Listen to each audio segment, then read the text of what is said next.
ఈ కిడ్నీ బాధితుల సమస్య, ఈ ఉద్దానంలో ఉన్న ఈ సమస్య ఒక రోజులో వచ్చింది కాదు. ఈ సమస్య చంద్రబాబు గారి హయాంలో కూడా ఉండేదే.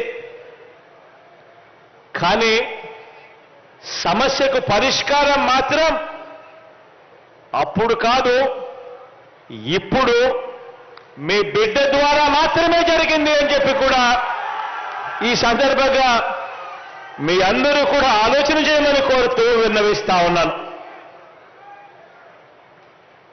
ఆలోచన చేయమని అడుగుతా ఉన్నా. మరి గతంలో చంద్రబాబు నాయుడు గారి హయాంలో ఎందుకు ఇదే కార్యక్రమం చేయలేకపోయాడు? ఎందుకు తాను చెయ్యలేదు? ఎందుకు తాను పట్టించుకోలేదు?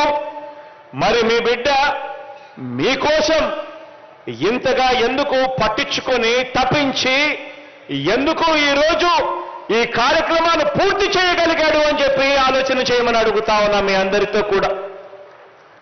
కారణం కేవలం ఇద్దరి మధ్య తేడా ఒకటే ఒకటి. కేవలం తేడా మీ బిడ్డకు మీ పట్ల మనసుంది.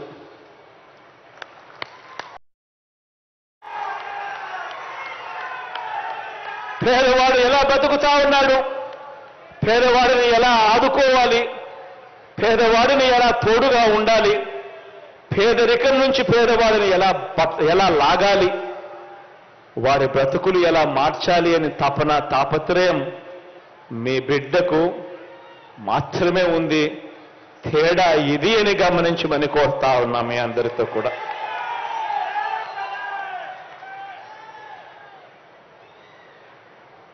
ఈ చంద్రబాబు నాయుడు గారికి పేదల ప్రాణాలంటే ఈ పెద్ద మనిషికి లెక్కే లేదు. నియోజకవర్గం, ఈ పెద్ద మనిషి గురించి 4 మాటలు చెప్పాలి అని అంటే తన సొంత నియోజకవర్గం కుప్పం, తన సొంత నియోజకవర్గం కుప్పంకు గతంలో ఎప్పుడూ కూడా నీరిచ్చిన చరిత్రే ఈ పెద్ద మనిషి చంద్రబాబు నాయుడు గారికి లేదు.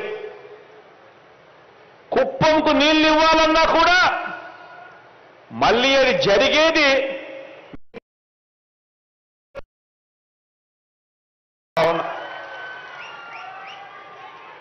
మరి సొంత నియోజకవర్గం తనని ఎమ్మెల్యేగా గెలిపించిన నియోజకవర్గాన్ని పట్టించుకొని ఈ వ్యక్తి, ఇటువంటి వ్యక్తికి ఇక ఉత్తరాంధ్ర మీద ఏం ప్రేమ ఉంటుంది, ఉద్దానం మీద ఏం మమకారం ఉంటుంది అని చెప్పి ఆలోచన చేయమని కోరుతా ఉన్నాం మీ అందరితో కూడా.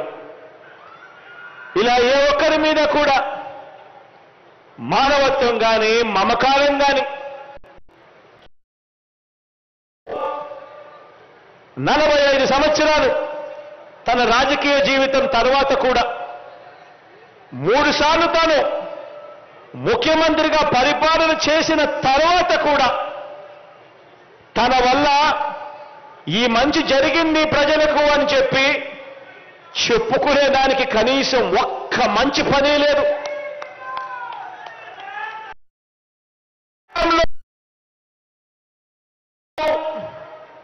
ఈ మంచి స్కీమ్ చేశాను, ఈ మంచి స్కీమ్ తీసుకురావడం వల్ల ప్రజలకు మంచి జరిగింది అని చెప్పుకునేదానికి కనీసం ఒక్క స్కీమ్ కూడా చెప్పుకునే పరిస్థితిలో లేడు. పోనీ తాను మాట ఇస్తే ఆ మాట మీద తాను నిలబడ్డాడు అని, ఆ మాట కోసం తాను ఎందాకైనా పోయాడు అని, ఆ మాట నిలబెట్టుకున్నాడు అని కనీసం చెప్పుకునేందుకు అయినా కనీసం మాట మీద నిలబడిన చరిత్ర లేదు. ఇలాంటి ఆయన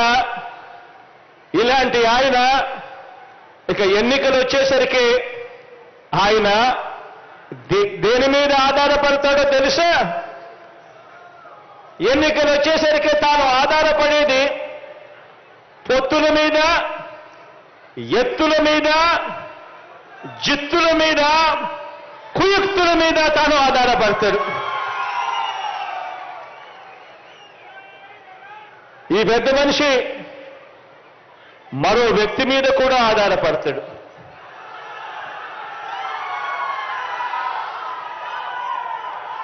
ఒక దత్తపుత్రుడిని యాక్టర్గా పెట్టుకొని డ్రామాను కూడా ఆడుతాడు.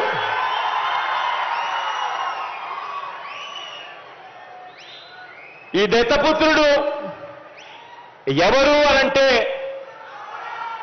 ఎలాంటి వాడు అనంటే, మొన్న తెలంగాణలో తాను పోటీ పెట్టాడు. తాను తెలంగాణలో అభ్యర్థులను నిలబెడుతూ పోటీ పెడుతూ తెలంగాణలో తాను అన్న మాటలు వింటే నాకు ఆశ్చర్యం అనిపించింది. ఆ పెద్ద మనిషి దత్తపుత్రుడు అక్కడ తెలంగాణలో తాను అంటాడు, తెలంగాణలో తాను పుట్టినందుకు తెగ బాధపడిపోతున్నాను అని చెప్పి అంటాడు. తెలంగాణలో తాను పుట్టినందుకు తన దురదృష్టం అని చెప్పి కూడా అంటాడు. ఇలాంటి వ్యక్తి మొన్న తెలంగాణలో ఇలాంటి డైలాగులు కొట్టిన నాన్ లోకల్ ప్యాకేజ్ ఇస్తారు ఈ పెద్ద మనిషి చంద్రబాబు నాయుడు గారికి ఇంకొక పార్ట్నర్. ఈ పెద్ద మనిషి ఆంధ్ర పాలకులకు చుక్కలు చూపిస్తా అని చెప్పి తెలంగాణలో డైలాగులు కొడతాడు. ఆంధ్ర పాలకులకు ఈ పెద్ద మనిషి చుక్కలు చూపిస్తాను అని చెప్పి